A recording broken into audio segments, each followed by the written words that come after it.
Hello friends, जय माँ काली। मैं भक्तनी प्रतिभा सिंह जय माँ काली चौकी से आप सभी का हार्दिक स्वागत करती हूँ। आज मैं फिर से हाजिर हूँ आपके सामने कुछ हैरत अंगेज़ और दिलचस्प बातें लेकर तंत्र के अखाड़े की। आज जो मैं बात आपको बताने जा रही हूँ वो पति के वशीकरण को लेके है। बहुत से लोग अभी भी मुझे मैंने पहले भी एक वीडियो डाला था और लोगों का आज भी ये कहना है कि मैम कुछ और बातें बताइए, हम बहुत परेशान हैं। हमें पति को ऐसा लगता है जैसे किसी ने उनके ऊपर कोई काला जादू कर दिया है या उनके दिमाग को किसी ने काबू में कर लिया है। इन्हीं बातों को लेकर आज मैं थोड़ा डिस्कशन और करने जा रही हूँ, क्योंकि यही चीज़ आजकल सबसे ज़्यादा आगे आ रही है।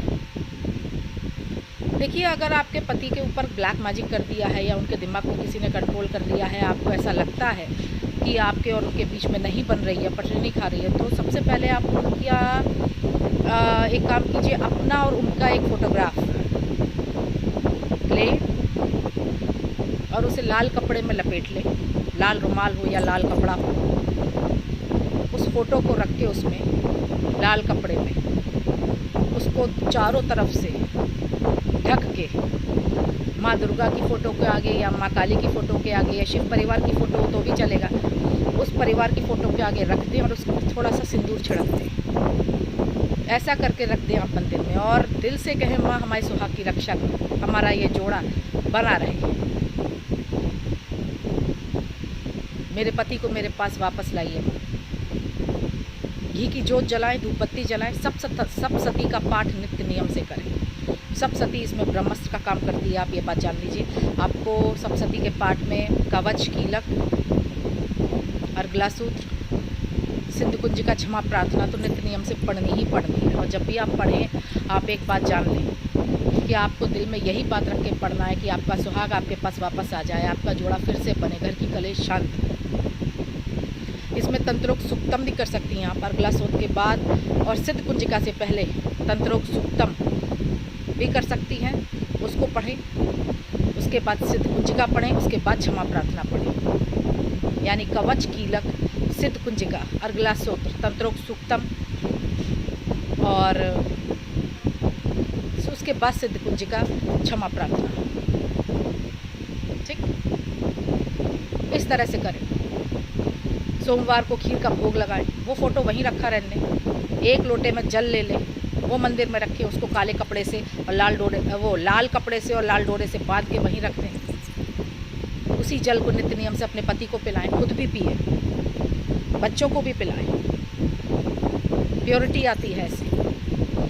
और जब 11 सोमवार आप दुर्गा सप्तशती का पाठ कर लें, नित्य नियम से करें। जब 11 सोमवार निकल जाएं या 2 हफ्ते बाद, अगर आप 1 हफ्ते में करना चाहें तो भी कर सकते हैं, तो आप छोटा सा एक हवन करें, अग्यारी जला लें, तंत्रोक्त सूक्तम पढ़ें। उसके बाद उसको पढ़ते पढ़ते आप हवन सामग्री से आहुतियाँ डालें। 11 आहुतियाँ डाल दें, 21 आहुतियाँ डाल दें, आपके ऊपर है। मीठे का भोग लगाएं,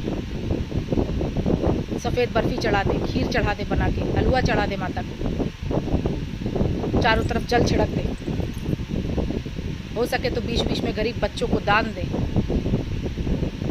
बहुत सबब का काम है ये।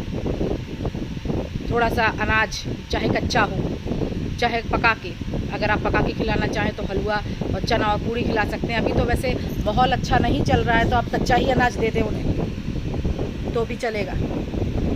और इसी तरह से आप बीच बीच में करते रहें, आपको बहुत फ़ायदा होगा।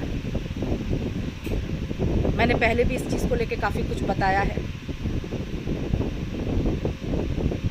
अगर आपके और आपके पति के बीच में बहुत झगड़ा हो रहा है, शांत नहीं हो रहा है आपके पति, वो आपकी आवाज़ सुन के ही जैसे उन्हें गुस्सा आ जाता है, क्योंकि अक्सर ऐसा ही होता है, जिन लोगों की ऊपर कोई काम किया जाता है उनको आपकी आवाज़ तक सुनना पसंद नहीं होगा। आप आवाज़ निकालेंगी तो कहिए वो पलट के चाटा मार दें, थप्पड़ मार दें, हाथ उठने लग जाता है ऐसे लोगों का। अगर ऐसा हो रहा है तो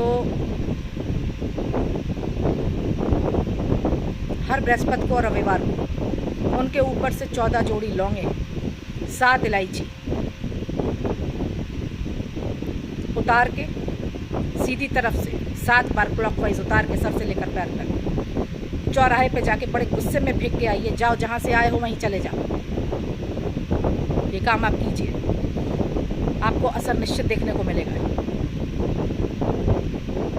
गृहस्थियाँ टूटती ही तब हैं जब अत्यधिक हाथ उठने लग जाए।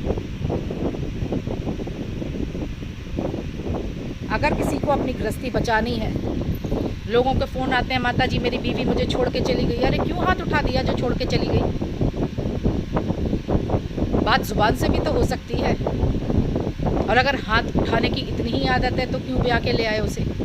क्यों कर ली शादी?